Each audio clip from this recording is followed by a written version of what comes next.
E=mc². കുട്ടികൾക്ക് പോലും അറിയാവുന്ന ഈ ലോകത്തെ ഏറ്റവും ഫേമസ് ഇക്വേഷൻ. എന്നാൽ നിങ്ങളിൽ എത്ര പേർക്ക് ഇതിൻ്റെ ശരിക്കുമുള്ള അർത്ഥം അറിയാം? Mass can be converted to energy, mass is frozen energy, ഇത്തരം സ്റ്റേറ്റ്മെൻറ്റുകൾ അടങ്ങിയ നൂറുകണക്കിന് യൂട്യൂബ് വീഡിയോകളും ആർട്ടിക്കിളുകളും ഒരൊറ്റ ഗൂഗിൾ സെർച്ചിൽ നിങ്ങൾക്ക് കിട്ടും. അൺഫോർച്ചുനേറ്റ്ലി ഈ പ്രസ്താവനകളൊന്നും പൂർണ്ണമായും ശരിയല്ല. At the very least Albert Einstein ഈ ഇക്വേഷൻ കൊണ്ട് ഉദ്ദേശിച്ചത് ഇതായിരുന്നില്ല. പിന്നെ എന്താണ് E=mc²? പേടിപ്പിക്കുന്ന മാത്തമാറ്റിക്കൽ ഡെറിവേഷൻസ് ഒന്നുമില്ലാതെ വളരെ സിമ്പിളായി അടുത്ത 5 മിനിറ്റ് കൊണ്ട് നമുക്ക് ആൽബർട്ട് ഐൻസ്റ്റീൻ്റെ മനസ്സിലൂടെ ഒന്ന് സഞ്ചരിച്ച് നോക്കാം. ഞാൻ ഉറപ്പു തരുന്നു, ഈ വീഡിയോ കഴിയുമ്പോൾ നിങ്ങൾ പൂർണ്ണമായും മനസ്സിലാക്കിയിരിക്കും the true meaning of E=mc².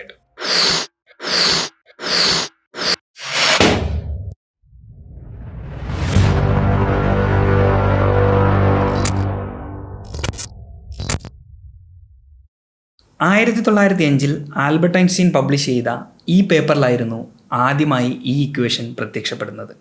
എന്നാൽ ഇതിൽ നമുക്കെല്ലാം അറിയാവുന്ന വളരെ പ്രസിദ്ധമായ E=mc² എന്ന രൂപത്തിലായിരുന്നില്ല ഐൻസ്റ്റീൻ ഈ ഇക്വേഷൻ എഴുതിയത്.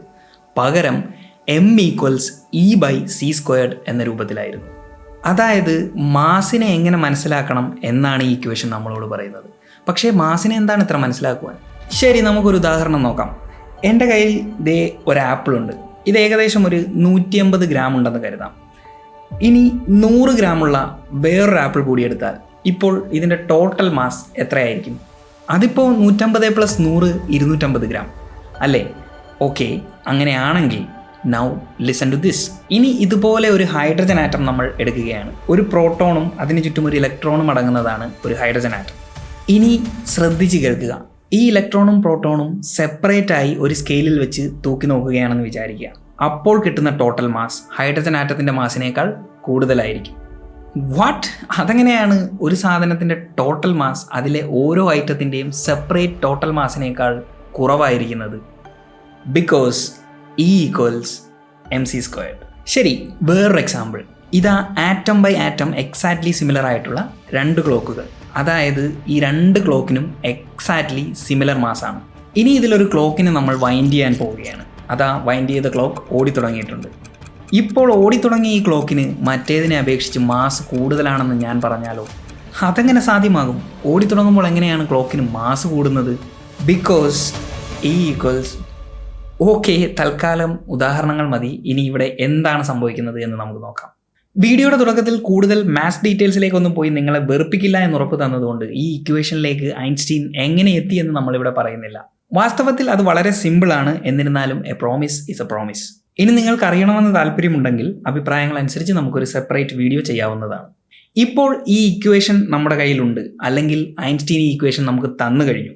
ഇനി ഇതിലെ ഓരോ ലെറ്റേഴ്സും എന്താണ് ഉദ്ദേശിക്കുന്നതെന്ന് നമുക്ക് പരിശോധിച്ച് നോക്കാം. ഒരു വസ്തുവിൻ്റെ മാസ്, ഇവിടെ മാസ് എന്നതുകൊണ്ട് റെസ്റ്റ് മാസ് എന്നാണ് ഉദ്ദേശിക്കുന്നത്. ഓക്കെ, ഇതങ്ങനെ ഭീകരമായ സംഭവമൊന്നുമല്ല. ഒരു വസ്തുവിൻ്റെ മാസ് നമ്മൾ മെഷർ ചെയ്യുമ്പോൾ ആ വസ്തു നമ്മളെ അപേക്ഷിച്ച് മൂവ് ചെയ്യുന്നില്ലെങ്കിൽ അപ്പോൾ നമുക്ക് കിട്ടുന്ന മാസിനെയാണ് അതിൻ്റെ റെസ്റ്റ് മാസ് എന്ന് പറയുന്നത്. ഇത് ഐൻസ്റ്റൈൻ്റെ തന്നെ റിലേറ്റിവിറ്റിയിൽ നിന്നുണ്ടായ ഒരു കോൺസെപ്റ്റാണ്.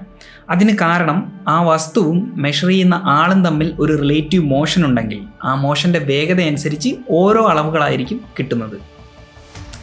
I know it is relativity. That's relativity, folks. So എല്ലാ ഒബ്സർവേഴ്സും എഗ്രി ചെയ്യുന്ന ഒരു മെഷർമെൻറ്റ് എന്ന നിലയിലാണ് റെസ്റ്റ് മാസ് എന്ന കോൺസെപ്റ്റ് ഉണ്ടായത്. സോ ഈ വീഡിയോയിൽ നമ്മൾ എവിടെയൊക്കെ മാസ് എന്ന് പറയുന്നുണ്ടോ അതെല്ലാം ഈ റെസ്റ്റ് മാസിനെയാണ് ഉദ്ദേശിക്കുന്നത്. Okay, back to the equation. അപ്പോൾ ഒരു വസ്തുവിൻ്റെ റെസ്റ്റ് മാസ് എന്നത് അതിൻ്റെ total rest energy, same concept, divided by speed of light squared.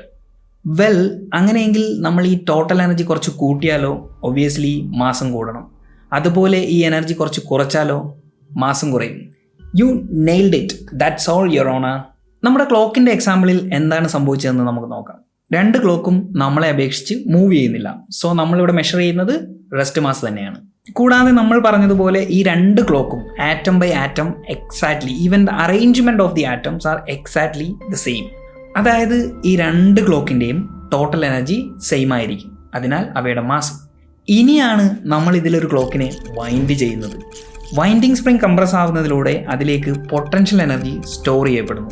കൂടാതെ ഇതിൻ്റെ സൂചികൾ, ഇൻറ്റേർണൽ ഗിയേഴ്സ്, അങ്ങനെ പല പാർട്സും മൂവ് ചെയ്യുന്നതിലൂടെ കുറച്ച് കൈനറ്റിക് എനർജിയും അതിലേക്ക് ആഡ് ചെയ്യപ്പെടുന്നു. ഇപ്പോഴും ഈ ക്ലോക്ക് നമ്മളെ അപേക്ഷിച്ച് മൂവ് ചെയ്യുന്നില്ല, അതിൻ്റെ ഇൻറ്റേർണൽ പാർട്സുകൾ മാത്രമാണ് മൂവ് ചെയ്യുന്നത്. അതായത് നമ്മൾ നേരത്തെ മെഷർ ചെയ്ത അതേ റെസ്റ്റ് മാസ് തന്നെയാണ് ഇപ്പോഴും മെഷർ ചെയ്യാൻ പോകുന്നത്. എന്നാൽ വൈൻഡ് ചെയ്യപ്പെട്ട ക്ലോക്കിൻ്റെ നേരത്തെ ഉണ്ടായിരുന്ന എനർജി ഇയുടെ കൂടെ നമ്മൾ പറഞ്ഞ പലതരം പൊട്ടൻഷ്യൽ ആൻഡ് കൈനറ്റിക് എനർജിയും ചേർന്ന് ഒരു ഇ എക്സ്ട്രാ കൂടി ആഡ് ചെയ്യപ്പെടുന്നു. ചുരുക്കത്തിൽ വർക്ക് ചെയ്യാൻ തുടങ്ങിയെന്ന ഒറ്റ കാരണത്താൽ വൈൻഡ് ചെയ്യപ്പെട്ട ക്ലോക്ക് മറ്റതിനേക്കാൾ മാസുള്ളതായി മാറി എന്ന് കാണുവാൻ പറ്റും. ഇതേ രീതിയിൽ തന്നെ നിങ്ങളുടെ കയ്യിലുള്ള ടോർച്ച് നിങ്ങൾ ചാർജ് ചെയ്യാനിടുന്ന നിമിഷം മുതൽ അതിൻ്റെ മാസ് കൂടുവാൻ തുടങ്ങുന്നു. ടോർച്ചിനുള്ളിലേക്ക് നിങ്ങൾ ഇലക്ട്രിക്കൽ എനർജി കൊടുക്കുകയും അത് ടോർച്ചിനുള്ളിലെ ബാറ്ററിയിൽ കെമിക്കൽ എനർജിയായി സ്റ്റോർ ചെയ്യപ്പെടുകയും ചെയ്യുന്നു. അങ്ങനെ ടോർച്ചിനുള്ളിലെ മൊത്തം എനർജി കൂടുന്നതിനാൽ അക്കോർഡിംഗ് ടു ദിസ് ഇക്വേഷൻ ടോർച്ചിൻ്റെ മാസ് കൂടുന്നു. നേരെ മറിച്ച് ഈ ടോർച്ച് ഓൺ ചെയ്യുമ്പോഴോ ഇതേ ബാറ്ററിയിൽ സംഭരിച്ചിരിക്കുന്ന കെമിക്കൽ എനർജി ലൈറ്റായി പുറത്തേക്ക് പോകുകയും അത് ടോർച്ചിൻ്റെ മൊത്തം എനർജി കുറയ്ക്കുന്നതിലൂടെ അതിൻ്റെ മാസും കുറയാൻ കാരണമാകും. നിങ്ങൾ അടുപ്പിൽ വെച്ച് ഒരു പാത്രം വെള്ളം ചൂടാക്കിയാലോ ചൂടാക്കിയ വെള്ളത്തിന് മുമ്പുണ്ടായിരുന്നതിനേക്കാൾ മാസ് കൂടുതലായിരിക്കും. അതായത് ഈ വീഡിയോയുടെ തുടക്കത്തിൽ 2 ആപ്പിളുകൾ ആഡ് ചെയ്ത് 150 + 100 = 250 എന്ന് പറഞ്ഞതുപോലെ സിമ്പിളായി മാസുകൾ കൂട്ടിയെടുക്കുകയല്ല നമ്മുടെ ഈ പ്രപഞ്ചത്തിൻ്റെ റിയാലിറ്റിയിൽ സംഭവിക്കുന്നത്. പകരം ടോപ്പ് ടു ബോട്ടം ഒരേ കണങ്ങളാൽ സൃഷ്ടിക്കപ്പെട്ട വസ്തുക്കളിൽ പോലും അവയിൽ കണങ്ങൾ തമ്മിലുള്ള അറേഞ്ച്മെൻറ്റ്, അവയ്ക്കിടയിലുള്ള പരസ്പര മൂവ്മെൻറ്റ്, അങ്ങനെ പല കാരണങ്ങളാലും തീർത്തും വ്യത്യസ്തമായ മാസുകൾ ഉണ്ടാകുവാൻ സാധ്യതയുണ്ട്. ഇപ്പോൾ സ്വാഭാവികമായും നിങ്ങൾക്കുണ്ടാവേണ്ട സംശയമാണ്, എന്നിട്ട് എനിക്കിങ്ങനെയൊന്നും അല്ലല്ലോ തോന്നുന്നത്. എൻ്റെ കയ്യിലിരിക്കുന്ന ഈ ഫോൺ ചാർജ് ചെയ്ത് കഴിയുമ്പോൾ ഇതിൻ്റെ ഭാരം കൂടുന്നതായിട്ട് എനിക്കിതുവരെ തോന്നിയിട്ടില്ലല്ലോ. ഞാൻ കടയിൽ നിന്ന് ആപ്പിളും ഓറഞ്ചും ഒക്കെ വാങ്ങുമ്പോൾ ഓരോന്നിൻ്റെയും മാസ് വളരെ സിമ്പിളായിട്ട് കൂട്ടി തന്നെയാണല്ലോ വാങ്ങുന്നത്. മെഷറിംഗ് സ്കെയിലും അങ്ങനെ തന്നെയാണ് കാണിക്കുന്നത്. അതെന്തുകൊണ്ടാണ് അങ്ങനെ? That's A great question. അതിൻ്റെ ഉത്തരവും ഈ ഇക്വേഷനിൽ തന്നെയുണ്ട്. ഇവിടെ നമ്മൾ എനർജിയെ പ്രകാശവേഗതയുടെ സ്ക്വയർ കൊണ്ടാണ് ഡിവൈഡ് ചെയ്യുന്നത്. പ്രകാശവേഗത 30 കോടി മീറ്റർ/സെക്കൻഡ് ആണ്. അപ്പോൾ അതിൻ്റെ സ്ക്വയർ എന്ന് പറയുമ്പോൾ അത് വലിയ ഭീകരമായൊരു സംഖ്യയാണ്. സോ ടോട്ടൽ മാസിൻ്റെ ബില്യൺത് ഓഫ് എ പെർസെൻറ്റേജിൽ താഴെ മാത്രമായിരിക്കും ഈ ചേഞ്ച്. മറ്റൊരു രീതിയിൽ പറഞ്ഞാൽ 500 ഗ്രാം ഉണ്ടായിരുന്ന നിങ്ങളുടെ ഫോൺ ചാർജ് ചെയ്ത് കഴിയുമ്പോൾ ഇത്ര മാത്രമായിരിക്കും അതിൻ്റെ മാസ് കൂടിയിട്ടുണ്ടാവുക. ഇത് നിങ്ങൾ എക്സ്പീരിയൻസ് ചെയ്യുന്നത് പോയിട്ട് ഹൈ പ്രിസിഷൻ മെഷറിംഗ് സ്കെയിലുകളിൽ പോലും കിട്ടുവാൻ സാധ്യതയില്ല. അതുകൊണ്ടാണ് നമ്മുടെ നിത്യജീവിതത്തിൽ മാസിനെ നമ്മൾ സ്കൂളുകളിൽ പഠിച്ചതുപോലെ ദ്രവ്യത്തിൻ്റെ അളവുകോലായും മാറ്റമില്ലാത്ത ഒരു ഫണ്ടമെൻ്റൽ ക്വാണ്ടിറ്റിയായും ഒക്കെ എക്സ്പീരിയൻസ് ചെയ്യുന്നത്. പക്ഷേ അതിനർത്ഥം അതാണ് സത്യം എന്നല്ല. നമ്മുടെ ഇന്ദ്രിയങ്ങളിൽ കൂടി നമ്മൾ എക്സ്പീരിയൻസ് ചെയ്യുന്ന യാഥാർത്ഥ്യങ്ങളായിരിക്കില്ല ശരിക്കുമുള്ള അണ്ടർലൈയിങ് റിയാലിറ്റി എന്നുകൂടിയുള്ള ഓർമ്മപ്പെടുത്തലാണ്. ഓരോ തവണ വെയിങ് സ്കെയിലിൽ അളന്നെടുക്കുമ്പോഴും അതിൻ്റെ മാസ്സായി മാനിഫെസ്റ്റ് ചെയ്യുന്ന ടോട്ടൽ എനർജി കണ്ടൻ്റാണ് നമ്മൾ അറിയാതെ നമ്മൾ മെഷർ ചെയ്തെടുക്കുന്നത്. അങ്ങനെയെങ്കിൽ എല്ലാവരും പറയാറുള്ള mass can be converted to energy എന്ന ഫേമസ് സ്റ്റേറ്റ്മെൻറ്റ് എന്തുകൊണ്ടാണ് തെറ്റാണെന്ന് തുടക്കത്തിൽ പറഞ്ഞത്? നമുക്ക് ഈ സെയിം എക്സാമ്പിൾസ് ഒന്നുകൂടി ഡീറ്റെയിൽ ആയിട്ട് നോക്കാം. ഈ ടോർച്ച് നമ്മൾ സ്വിച്ച് ഓൺ ചെയ്യുന്ന നിമിഷം മുതൽ ലൈറ്റ് എനർജി അതിൽ നിന്നും പുറത്തേക്ക് പോകുന്നു. സോ അതിൻ്റെ മാസും കുറയുന്നു. പുറത്തുനിന്ന് നോക്കുമ്പോൾ ഇവിടെ മാസ് എനർജിയായി കൺവേർട്ടായി എന്ന് തോന്നുമെങ്കിലും ഇൻ റിയാലിറ്റി ബാറ്ററിക്കുള്ളിൽ ഉണ്ടായിരുന്ന കെമിക്കൽ എനർജിയാണ് ഇവിടെ ലൈറ്റ് എനർജിയായി പുറത്തേക്ക് പോയത്. ടോർച്ചിൻ്റെ റെസ്റ്റ് എനർജിയുടെ ഭാഗമായിരുന്ന ഈ കെമിക്കൽ എനർജി അതിൻ്റെ മാസ്സായി മാനിഫെസ്റ്റ് ചെയ്യുകയായിരുന്നു എന്ന് മാത്രം. ഇവിടെ യാതൊരു വിധത്തിലുള്ള മാസ് എനർജി കൺവേർഷനും ഉണ്ടായിട്ടില്ല. ഓക്കെ, ഇത് നമുക്ക് ഒന്നുകൂടി ക്ലാരിഫൈ ചെയ്യാം. ഇതേ ടോർച്ചിനെ ഒരു മിറർ ബോക്സിനുള്ളിൽ വെച്ച് ബോക്സ് ഉൾപ്പെടെയുള്ള മാസ് കണക്കാക്കുകയാണെന്ന് വിചാരിക്കാം. നേരത്തെ നമ്മൾ കണ്ടതുപോലെ ബാറ്ററിക്കുള്ളിലെ കെമിക്കൽ എനർജി ലൈറ്റ് എനർജിയായി മാറുന്നു. എന്നാൽ ഈ ലൈറ്റ് എനർജി സിസ്റ്റത്തിൽ നിന്ന് പുറത്തു പോകാതെ സിസ്റ്റത്തിൻ്റെ ഭാഗമായി തന്നെ നിലനിൽക്കുന്നതിനാൽ അത് തുടർന്നും മൊത്തത്തിലുള്ള സിസ്റ്റത്തിൻ്റെ മാസ്സായി മാനിഫെസ്റ്റ് ചെയ്യുന്നു. ചുരുക്കത്തിൽ സിസ്റ്റത്തിലുള്ള കെമിക്കൽ എനർജി കുറഞ്ഞെങ്കിലും equal amount of light energy സിസ്റ്റത്തിൻ്റെ തന്നെ ഭാഗമായി നിലനിൽക്കുന്നതിനാൽ സിസ്റ്റത്തിൻ്റെ മൊത്തത്തിലുള്ള മാസിന് യാതൊരുവിധ വ്യത്യാസവും ഉണ്ടാകുന്നില്ല. ഇൻ ഓൾ ദീസ് എക്സാമ്പിൾസ് ഒരു ടൈപ്പ് ഓഫ് എനർജി മറ്റൊരു ടൈപ്പ് ഓഫ് എനർജിയായി മാറുകയാണ്, അല്ലാതെ എവിടെയും മാസ് എനർജിയായി മാറുന്നില്ല.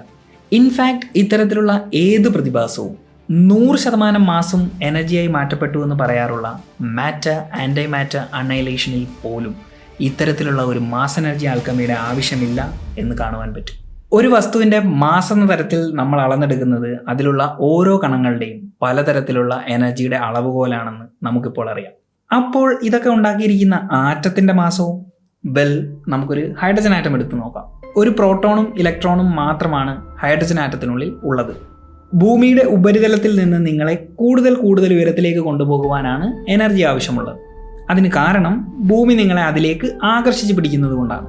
അതുപോലെ പോസിറ്റീവ് ചാർജുള്ള പ്രോട്ടോണും നെഗറ്റീവ് ചാർജുള്ള ഇലക്ട്രോണും പരസ്പരം ആകർഷിക്കുന്നു. ചുരുക്കത്തിൽ അടുത്തടുത്ത് വരുമ്പോൾ അവയ്ക്കിടയിലുള്ള പൊട്ടൻഷ്യൽ എനർജി കുറയുകയും അകന്നകന്ന് പോകുമ്പോൾ പൊട്ടൻഷ്യൽ എനർജി കൂടുകയും ചെയ്യുന്നു. ഇലക്ട്രോണും പ്രോട്ടോണും സെപ്പറേറ്റായി അകന്നിരിക്കുമ്പോൾ അവയുടെ ടോട്ടൽ എനർജി E ആണെന്ന് കരുതുക. ഈ Eക്ക് സമാനമായ അവയുടെ ടോട്ടൽ മാസ് M ആണെന്നും കരുതുക. ഇനി ഇവയെ അടുത്ത് കൊണ്ടുവന്ന് നമുക്ക് ഹൈഡ്രജൻ ആറ്റം ഉണ്ടാക്കാം. ഇപ്പോൾ എന്ത് സംഭവിക്കും? പ്രോട്ടോണും ഇലക്ട്രോണും അടുത്ത് വന്നതുകൊണ്ട് അവയുടെ നേരത്തെ ഉണ്ടായിരുന്ന എനർജി E കുറയുന്നു. അതിനാൽ അവയുടെ ടോട്ടൽ മാസും കുറയുന്നു. അങ്ങനെയാണ് ഹൈഡ്രജൻ ആറ്റത്തിൻ്റെ മാസ് അതുണ്ടാക്കിയിരിക്കുന്ന ഇലക്ട്രോണിൻ്റെയും പ്രോട്ടോണിൻ്റെയും കമ്പൈൻഡ് മാസിനേക്കാൾ കുറവായിരിക്കുന്നത്. അങ്ങനെയെങ്കിൽ ഈ ഇലക്ട്രോണിനും പ്രോട്ടോണിനും എവിടെ നിന്നാണ് മാസ് വന്നത്? 3 കോർക്സ് ചേർന്നാണ് ഒരു പ്രോട്ടോൺ ഉണ്ടായിരിക്കുന്നത്. ഈ 3 കോർക്സും ചേർന്ന കമ്പൈൻഡ് മാസ് പ്രോട്ടോണിൻ്റെ മാസിൻ്റെ 1% മാത്രമേ ആകുന്നുള്ളൂ. ബാക്കി 99% മാസും ഈ കോർക്സ് തമ്മിലുള്ള ഇൻട്രാക്ഷൻ്റെ ഫലമായി ഉണ്ടാകുന്ന കോർക്സ് പൊട്ടൻഷ്യൽ എനർജിയുടെ ഫലമായാണ് ഉണ്ടാകുന്നത്. സ്റ്റാൻഡേർഡ് മോഡൽ അനുസരിച്ച് ഇലക്ട്രോണും കോർക്സും ഫണ്ടമെൻ്റൽ പാർട്ടിക്കിൾസ് ആണ്. അവ മറ്റ് ചെറുകണങ്ങൾ കൊണ്ടുണ്ടാക്കിയതല്ല. അപ്പോൾ അവയുടെ മാസ് എവിടെ നിന്ന് വന്നു? ഇതെന്തെങ്കിലും തരത്തിലുള്ള ഫണ്ടമെൻ്റൽ ബേസ് ലൈൻ മാസ് ആണെന്നാണോ? അതിനർത്ഥം E = mc² തോറ്റുപോയെന്നാണോ? നോ. മുറിവേറ്റ സിംഹത്തിൻ്റെ ശ്വാസം അല്ലെങ്കിൽ വേണ്ട. സംഭവം കുറച്ച് അഡ്വാൻസ്ഡ് ആണ്. എന്നിരുന്നാലും വളരെ സിംപ്ലിഫൈ ചെയ്ത് പറഞ്ഞാൽ ഈ മൗലിക കണങ്ങളുടെ മാസിനെയും ചില ക്വാണ്ടം ഫീൽഡുകളുമായുള്ള ഇൻട്രാക്ഷൻ്റെ ഫലമായി ഉണ്ടാകുന്ന പലതരം പൊട്ടൻഷ്യൽ എനർജികളുടെ ആകെത്തുകയായി കണക്കാക്കാം. ഉദാഹരണത്തിന് ഇലക്ട്രോണും കോർക്സും ഹിഗ്സ് ഫീൽഡുമായും ഇലക്ട്രോമാഗ്നറ്റിക് ഫീൽഡുമായും ഇൻട്രാക്ട് ചെയ്യുന്നു. അതുപോലെ കോർക്സ് ഗ്ലൂവോൺ ഫീൽഡുമായും ഇൻട്രാക്ട് ചെയ്യുന്നു. സോ ഇത്രയും നേരം പറഞ്ഞ പല കാര്യങ്ങളുടെയും പൊരുളെന്തായിരുന്നു? മാസ് എന്നത് നമ്മൾ ചിന്തിക്കുന്നത് പോലെ അല്ലെങ്കിൽ സ്കൂളിൽ പഠിച്ചതുപോലെ മൗലികമായ ഒരു സാധനമോ അല്ലെങ്കിൽ ദ്രവ്യത്തിൻ്റെ അളവുകോലോ ഒന്നുമല്ല. പിന്നെ എന്താണത്? മാസ് എന്നാൽ എനർജി എക്സിബിറ്റ് ചെയ്യുന്ന ഒരു പ്രോപ്പർട്ടിയാണ്. അതായത് മാസിനെ എമൗണ്ട് ഓഫ് സ്റ്റഫ് അല്ലെങ്കിൽ ദ്രവ്യത്തിൻ്റെ അളവ് എന്നൊക്കെ ചിന്തിക്കുന്നതിനേക്കാൾ എനർജിയുടെ അളവുകോൽ എന്ന് ചിന്തിക്കുന്നതായിരിക്കും കൂടുതൽ ശരിയായിട്ടുള്ള ഒരു വ്യൂ പോയിന്റ്. ഈ ഒരു ഐഡിയ നിങ്ങൾക്ക് എത്രത്തോളം മനസ്സിലായെന്നറിയാനായി നിങ്ങൾക്ക് ഞാനൊരു ചോദ്യം തരാൻ പോവുകയാണ്. അതിനു മുമ്പ് ഐൻസ്റ്റീൻ്റെ ഒറിജിനൽ പേപ്പർ വെറും 3 പേജ് മാത്രമാണുള്ളത്. അതിൻ്റെ ലിങ്ക് ഞാനിവിടെ ഡിസ്ക്രിപ്ഷനിൽ കൊടുത്തിട്ടുണ്ട്. I strongly suggest that you read it. Okay, now listen. ഇതാ എൻ്റെ കയ്യിൽ ഒരേപോലുള്ള 3 ബ്ലോക്കുകളുണ്ട്. ഇവ 2 രീതിയിലുള്ള കോൺഫിഗറേഷനിൽ അറേഞ്ച് ചെയ്തിട്ടുണ്ട്, 1 and 2. ഇതിൽ ഏത് കോൺഫിഗറേഷൻ ആയിരിക്കും കൂടുതൽ മാസ് ഉണ്ടാവുക? തീർച്ചയായും രണ്ടാമത്തെ കോൺഫിഗറേഷനിലായിരിക്കും ഒന്നിനേക്കാൾ കൂടുതൽ മാസ് ഉണ്ടായിരിക്കുന്നത്. കാരണം ഒന്നാമത്തെ കോൺഫിഗറേഷനിൽ എല്ലാ ബ്ലോക്കും ഭൂമിയുടെ ഉപരിതലത്തിൽ നിന്ന് തുല്യ അകലത്തിലാണ്. എന്നാൽ രണ്ടാമത്തെ കോൺഫിഗറേഷനിൽ ഒന്നിനു മുകളിൽ ഒന്നായി അടുക്കി വെച്ചിരിക്കുന്നതിനാൽ രണ്ടാമത്തെ ബ്ലോക്ക് ഒന്നാമത്തെ ബ്ലോക്കിനെ അപേക്ഷിച്ച് ഭൂമിയിൽ നിന്നുള്ള ഹൈറ്റ് കൂടുതലായിരിക്കും. അതിനാൽ അതിൻ്റെ ഗ്രാവിറ്റേഷണൽ പൊട്ടൻഷ്യലും കൂടുതലായിരിക്കും. അതിനേക്കാൾ കൂടുതലായിരിക്കും മൂന്നാമത്തെ ബ്ലോക്കിന്. അങ്ങനെ നോക്കുമ്പോൾ രണ്ടാമത്തെ കോൺഫിഗറേഷൻ്റെ ടോട്ടൽ എനർജി ഒന്നാമത്തെ കോൺഫിഗറേഷനേക്കാൾ കൂടുതലായിരിക്കും. അതിനാൽ കോൺഫിഗ് 2-നായിരിക്കും കൂടുതൽ മാസ് ഉണ്ടാവുക. അങ്ങനെയെങ്കിൽ ഇതാ നിങ്ങൾക്കുള്ള ചലഞ്ച്. ഇവിടെ ഒരു സ്പ്രിംഗ് ലോഡഡ് പ്ലാറ്റ്ഫോം ഉണ്ട്. ഈ സ്പ്രിങ്ങിൻ്റെ സ്വിച്ച് റിലീസ് ചെയ്യുമ്പോൾ അത് കംപ്രസ് ഫോമിൽ നിന്ന് റിലീസാവും. Now listen. ഈ പ്ലാറ്റ്ഫോമിന് മുകളിലേക്ക് നമ്മളൊരു വലിയ ബ്ലോക്ക് എടുത്ത് വെക്കുകയാണ്. ഈ സ്പ്രിംഗ് പ്ലാറ്റ്ഫോമും ബ്ലോക്കും ചേർന്ന ടോട്ടൽ മാസ് 5 കിലോഗ്രാം ആണെന്ന് കരുതുക. ഇനി സ്പ്രിംഗ് റിലീസ് ചെയ്യുമ്പോൾ ഈ പ്ലാറ്റ്ഫോം ഈ ബ്ലോക്കിനെ 5 മീറ്റർ ഉയരത്തിലേക്ക് ഉയർത്തുന്നുണ്ടെങ്കിൽ ഇപ്പോൾ ഇതിൻ്റെ ടോട്ടൽ മാസ് എത്രയായി കൂടിയിട്ടുണ്ടാകും? എന്തുകൊണ്ട്? നിങ്ങളുടെ ആൻസർ കമൻറ്റ് ബോക്സിൽ എഴുതുക. Let's find out that genius. Video ആദ്യം കാണുമ്പോൾ ചെറിയ കൺഫ്യൂഷൻ ഉണ്ടായാലും ഒന്നുകൂടി കണ്ടു നോക്കുക, നിങ്ങൾക്ക് തീർച്ചയായും മനസ്സിലാകുന്നതായിരിക്കും. ഇനി നിങ്ങൾക്ക് എന്ത് സംശയമുണ്ടെങ്കിലും പ്ലീസ് ലീവ് എ കമൻറ്റ്, നമ്മളത് ഡിസ്കസ് ചെയ്യുന്നതായിരിക്കും. നെക്സ്റ്റ് ടൈം വെൻ സമ്മൺ സേഴ്സ് E = mc², explain it like Albert Einstein.